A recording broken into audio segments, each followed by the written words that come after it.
γέμισης και σήμερα θα κάνουμε ένα στρούτζ με αχλάδι με σκληρό αλεύρι από τους Μήλους Αγίου Γεωργίου. Μαζί μου είναι η Όλγα. Yo. Τι λέει? Δεν μιλάει η Όλγα καθόλου και ξεκινάμε.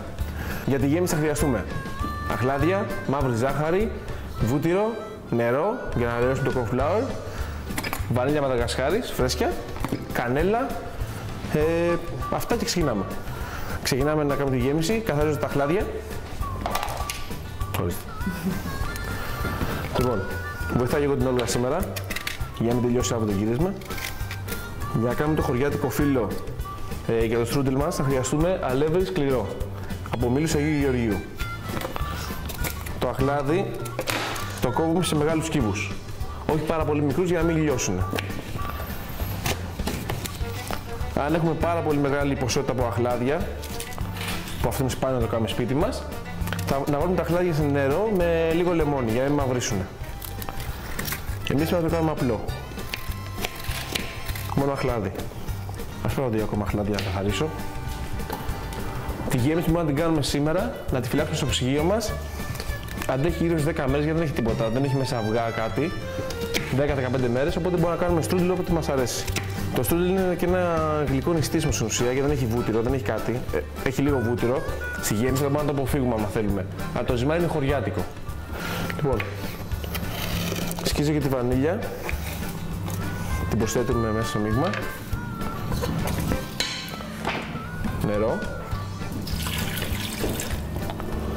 Όσο πιο πολύ νερό βάλουμε, τόσο πιο πολύ σάλτσα θα κάνουμε. Ανάβουμε το μάτι, όχι σε πάρα πολύ δυνατή φωτιά, ώστε να μην λιώσει τα αχλάδια. Δηλαδή πρέπει σιγά σιγά να μαλακώσουν όλα ομοιόμορφα. Προσθέτουμε και την κανέλα. Κανέλα όσο γουστάρουμε βάζουμε, ανάλογα πόση γεύση θέλουμε να δώσουμε. Και εδώ περιμένουμε το αχλάδι να μαλακώσει. Μέχρι να γίνει η φάρσα μας, ας κάνουμε το χωριάτικο ζυμάρι. Θα χρειαστούμε αλεύρι σκληρό Μήλου Αγίου Γεωργίου, νερό.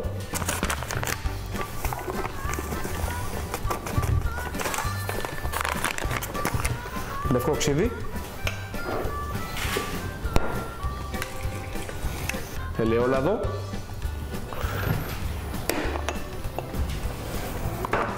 Και ξεκινάμε το ζύμωμα. Κατά τη διάρκεια του ζυμώματος θα δούμε αν το ζυμάρι μας θέλει λίγο αλεύρι παραπάνω ή λίγο νεράκι. Πολύ σημαντικό, λίγο αλάτι στο ζυμάρι μας, μια πρέζα. Το ζυμάρι αυτό το κάνουμε σήμερα, το κάνουμε τώρα και το χρησιμοποιούμε σε 2-3 ώρες. Πρέπει να ξεκουράσει λίγο το ζυμάρι μας.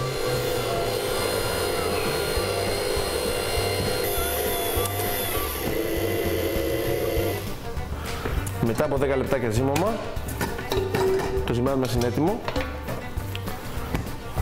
Δεν πρέπει να κολλάει, αλλά δεν είναι και στεγνό πολύ, έτσι. Αυτό είναι τέλειο.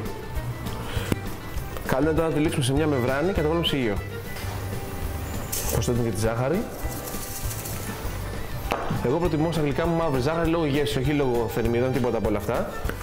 Αν δεν έχετε μαύρη ζάχαρη, κανονικά λευκή. Η γέμιση θέλει γύρω στα 15 με 20 λεπτά.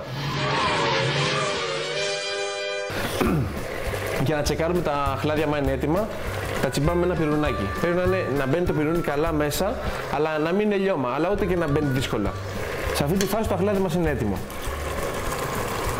Τσιμπάμε και εμείς ένα, είμαστε σε αυτό που θέλουμε. Εδώ έχουμε corn flour, αραιώνουμε νερό. Το corn flour το προσθέτουμε στη γέμιση όταν αυτή συνεχίζει να βράζει, ώστε να πήξει και να δουλέψει το corn flour. Και ρίχισε μου λίγο το αχλάδι.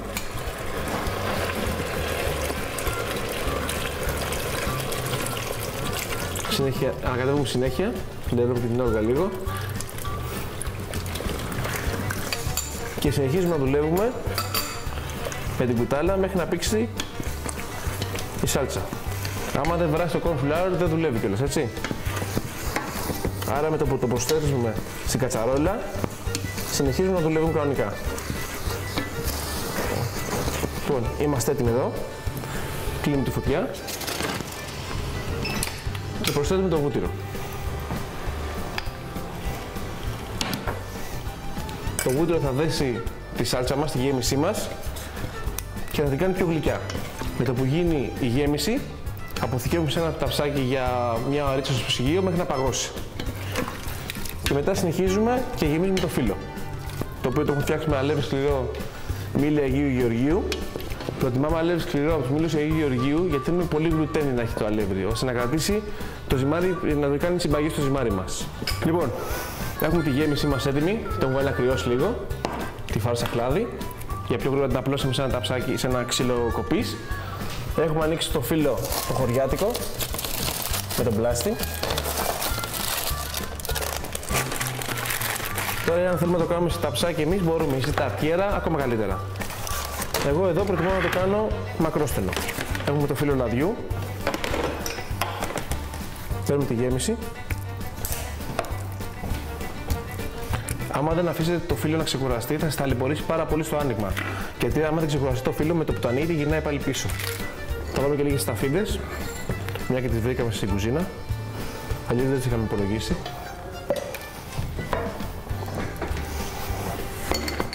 Λίγο κανέλα ακόμα. Και κλείνουμε. Προσοχή στο τύλιγμα, δεν πρέπει να κάνουμε πάρα πολύ παχύ το κλείσιμο, γιατί δεν θα ψηθεί ποτέ εκεί. Οπότε ό,τι περισσεύει, μην λυπηθείτε τα έξοδα, να το πετάξετε. Αν το ταψί είναι αντικολλητικό, αφαιρούμε και τη λαδόκολλα.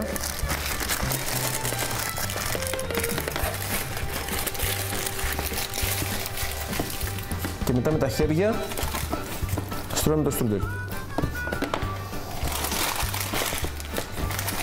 Αυτό είναι.